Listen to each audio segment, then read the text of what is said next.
The Black Seed, Chapter 1. She stirs, blinks slowly. Soft light breaches the darkness. She moves her head and feels synthetic fabric against her pillow. No, a pillow. Between smooth sheets, she stretches one leg, then the other. The comforter lends its soft weight over top. She wants to sink into the bed and slide into dreams, drift back off. But a prickly feeling in her stomach urges her to get up. She presses her face into the soft pillow. Her head is so heavy. Just a little longer. But no, she has to get up. To remember. Opening her eyes fully, she lifts herself onto her forearms and looks around the room. It has sleek wood furniture, modern, comfortable, with nice lines. White walls, a framed black and white print of a mountain and clouds hangs above a long, low, dark table that runs almost the length of the room. There are a few personal items, just a small pile of notebooks on the long table, and a man's jacket slung over the slightly ajar closet door. No photos of people, no books or bottles or mess. It's pristine, aside from the rumpled bed. Comfortable, if impersonal. And completely unfamiliar. Her breathing quickens. She sits up and tries to orient, but she has no memory of coming here. It looks like a man's room. What man? Why can't she remember him? Had she gotten so drunk that she'd blacked out? Or had she been drugged? She pulls back the cover and looks down. Long dark hair spills over her shoulders. She brushes it back over the left one and feels scratches there. She doesn't know what they're from. Her eyes continue down her front. Black tank top, small breasts underneath, black shorts. Her skin is olive, her frame strong but very thin. She realizes she's cataloging her body as she had the room and feels a fresh pang of unease. Why does she feel so distanced from it? Almost dissociated. Could this be an after effect from a drug? She closes her eyes and tries to feel her body from the inside. To feel the energy in her limbs, head, stomach, pelvis. After a moment, she starts to feel more connected. She's not sore, and it doesn't feel like she's been penetrated. She opens her eyes and registers that there are no bruises or marks, aside from her shoulder. She can't be sure, but it doesn't feel like anything invasive has happened, nor does a smell of sex cling to the bed. She reaches into her shorts, finds no underwear, touches herself, pulls her hand out and smells it. There's no trace of condom or semen. She exhales with some relief. She doesn't think she's been raped, but she still could have been drugged. It would explain the lack of memory and the disorientation. She glances at the closed bedroom door. It's very quiet, but that doesn't mean she's alone. If someone drugged her and brought her here, they may be nearby. It's also possible that she'd taken something herself, maybe sleeping pills, but she doesn't remember doing that, and it wouldn't explain why she's here. How long has it been since she arrived or went to bed? The dim light could be early morning or evening. She turns and looks out the window at building tops and sky. She must be several stories up. The sun's golden bronze light slips between two tall buildings, beginning to silhouette them. Twilight then. Maybe 7 or 8 o'clock. Had she been out all night and slept the day away? She struggles to remember, but draws a complete blank. She swings her legs over the edge of the bed, her bare feet sinking into plush carpet. Surprised at the pleasurable feeling, she digs her toes in for a second, then steps over to the window. She looks out over a city shimmering in the slanted rays of magic hour. Her eyes roam over leafy green trees, apartment buildings, and storefronts on the block below, then over tall buildings in the distance, before coming back slowly, her unease growing. It isn't just that she doesn't recognize the view. The city is wrong. The buildings look fine. The trees move in a light breeze, but that's where normalcy ends. There are no other movements or sounds. No people walking dogs, no birds chirping, no squirrels in the grass. No laughter, no yelling, no music or car horns. Not just no cars moving or honking. She suddenly realizes that there are no cars on the streets at all. The city, though seemingly undamaged, appears to be empty or abandoned. She shakes that thought off. It makes no sense. But the silence is distinctly unnerving. Eerie, like Uncanny Valley, like she's looking at a city and also not a city, at a facsimile of one. Her unease is blossoming into something disturbingly amorphous. She tries again to think back, to picture herself arriving here, but finds nothing but a blank. She concentrates, closes her eyes, and focuses. Nothing. Impulsively, she suddenly turns from the window and calls out, "Hello?" The sound startles her as it pierces the quiet. There's no response. The room returns to its former silence, one that now feels oppressive and totally enveloping. She calls out again, louder this time, surely audible beyond the bedroom. "Are you here?" Again, no response. This time she is relieved. That wasn't smart. She sees a rucksack poking out from under the bed, leans over, and pulls it up. Is it hers? She starts to reach in, but then upends it onto the bed. Out tumbles clothing, a retractable pocket knife, and some odds and ends. She quickly pulls on the clothes, tapered olive green pants and a long-sleeve, thin white shirt.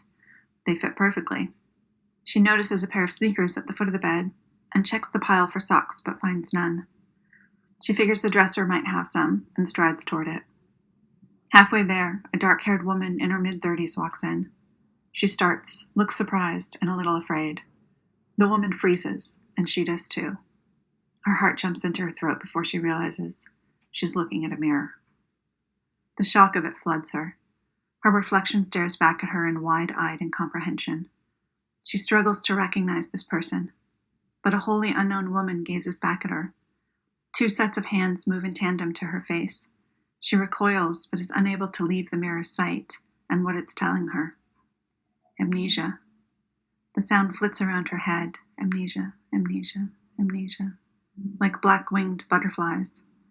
She closes her eyes and imagines a swarm of them filling the room, fluttering all around her, the room's contents disappearing as filigreed black wings brush against them.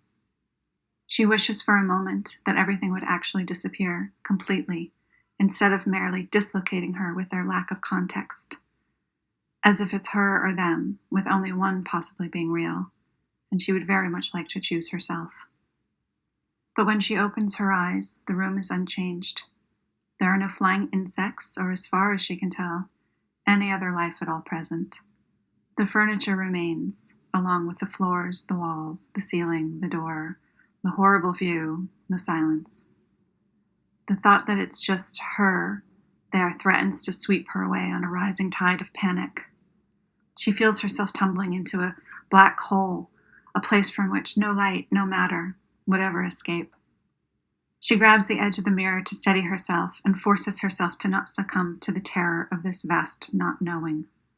She wills her eyes back to the mirror, hoping that by steadying her long-lashed, dark almond eyes, slightly sunken cheeks, thin frame, and tumble of dark hair, it will all come rushing back to her life, her identity, and whatever the situation is that she's found herself in.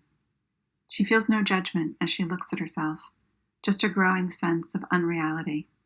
She still has no memory of the woman in the mirror. All she sees is a stranger. She pulls down the sleeve of her left shoulder to get a better look at the scratches there, and with the help of the mirror sees that they look more like scars, like maybe she'd been mauled at some point. A feeling of deep aloneness descends over her. She wishes there was someone she could talk to, someone who would understand or commiserate, someone who would comfort her, tell her it would be okay. She feels that she doesn't even have herself for company, just this empty image, a reflection of an unknown self, not unlike the city outside, a city whose name she doesn't know. And that's when she realizes, of course, that she doesn't know her own name. The panic starts to rise again.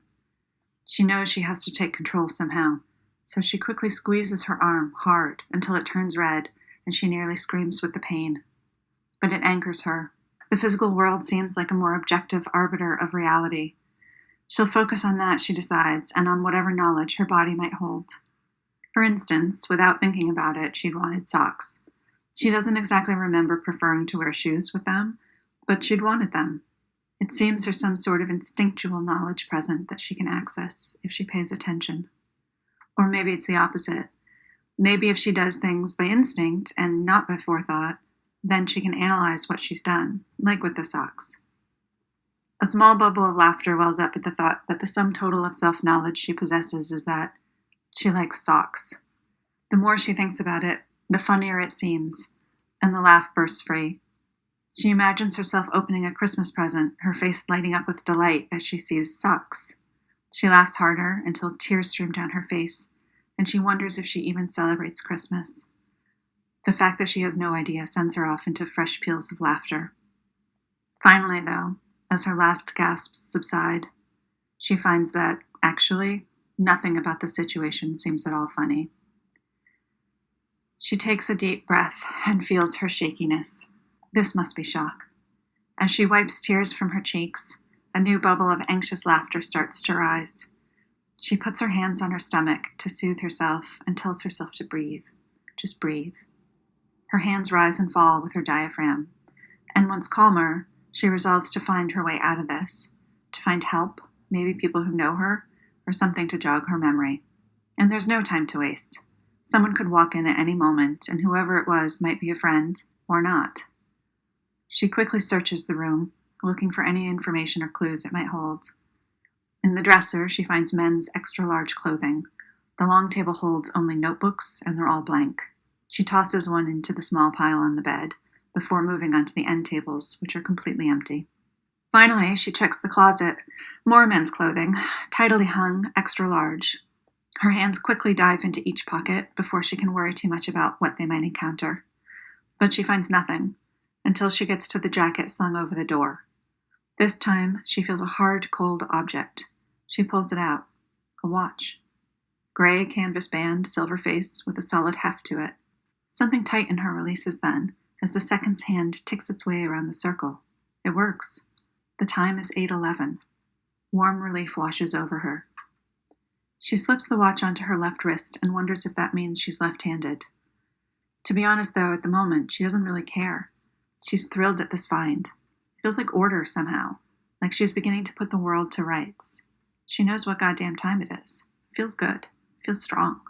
Like a small piece of the firmament has clicked into place, and she can begin to orient by it. Satisfied as well that her search is complete, she slips on the sneakers. Another perfect fit.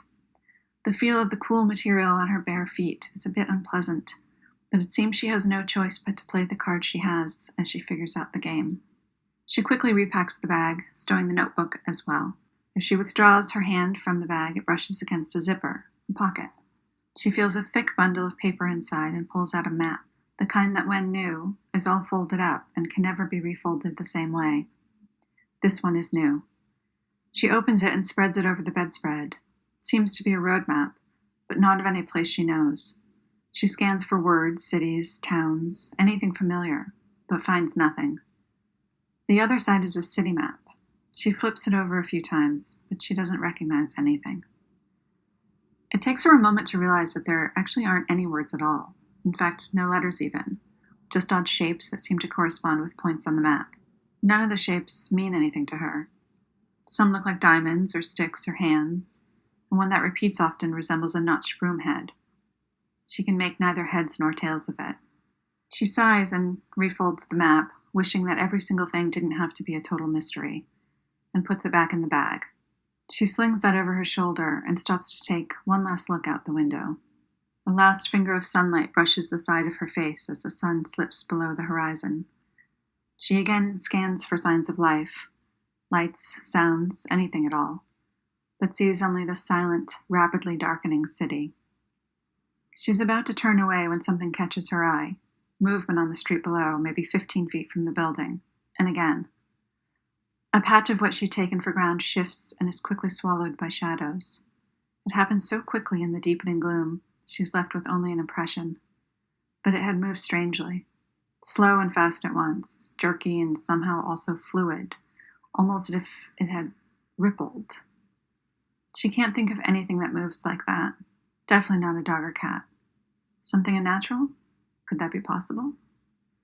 Suddenly very afraid, she steps back from the window. The situation seems to be going from very bad to much, much worse, and she's extremely not into it. A hot surge of anger rises in her. She didn't ask for any of this, not that she recalls. And why would she? It's awful. So why is it happening? What catastrophic fuck-up has led her to this moment? She wants to drop it all in the bin, go back to bed, and wake up with everything normal. Because whatever normal is, has to be better than this. But she's stuck here, in this rabid situation, and she knows it. She resolves again not to let it beat her, to keep her cool and find her way out. Whatever it will take to unfuck this mess, she'll do. And definitely no more yelling out windows. Thus decided, she pads to the bedroom door and slowly, silently, opens it enough to peek out. To the left is a kitchen with an island, and to the right, an open floor plan living room. It appears to be empty. Sliding glass doors at the far end lead to a small balcony. It's all very tidy. The furnishings are nice and neutral, calm but quite bland. Sort of items your eyes would pass over in a store before stopping on something with minor personality that, in comparison, looked nice and a little edgy, yet respectable, considering the company it kept. She steps into the living room, sees a bathroom, and quickly makes sure it's empty. She checks for prescription bottles or something with a name, but finds none. This place doesn't really feel lived in, but it also isn't a hotel. She's pretty sure of that. At any rate, she is indeed alone. She turns around and freezes. On a small shelf next to the door lies a black cell phone. Her hand snatches it up almost of its own accord. She holds down the power button. Nothing happens. She quickly rechecks the bathroom cupboards for a charger, then runs to the living room and looks in every possible nook, but no luck. She really could scream right now. This phone is exactly what she needs, and it's dead. She almost throws the phone in frustration, but feels a slight texture on the back and flips it over. A note is secured there with clear tape. It's so dark now that she has to strain a bit to make it out. In crisp and unadorned handwriting, it reads, "The world ended. It's not safe. Eat to remember." She flips the switch on a lamp to get a better look, but nothing happens. Okay, well, apparently the world ended, so no surprise there. But that obviously isn't true, because here she is, and here it is. She touches her left forearm with her right hand, feels soft skin, muscle, and bone beneath. Seems pretty here. The note is nonsense. But she considers the silent, unmoving city. Could she be in some kind of quarantine zone? If so, what happened? Where's everyone else? Fresh panic starts to buzz, and it takes all her willpower to not just get up and run out of there. But she has no idea what lays beyond these walls. Her stomach growls. She looks again at the note, which of course she does not believe, and drops the phone into her bag.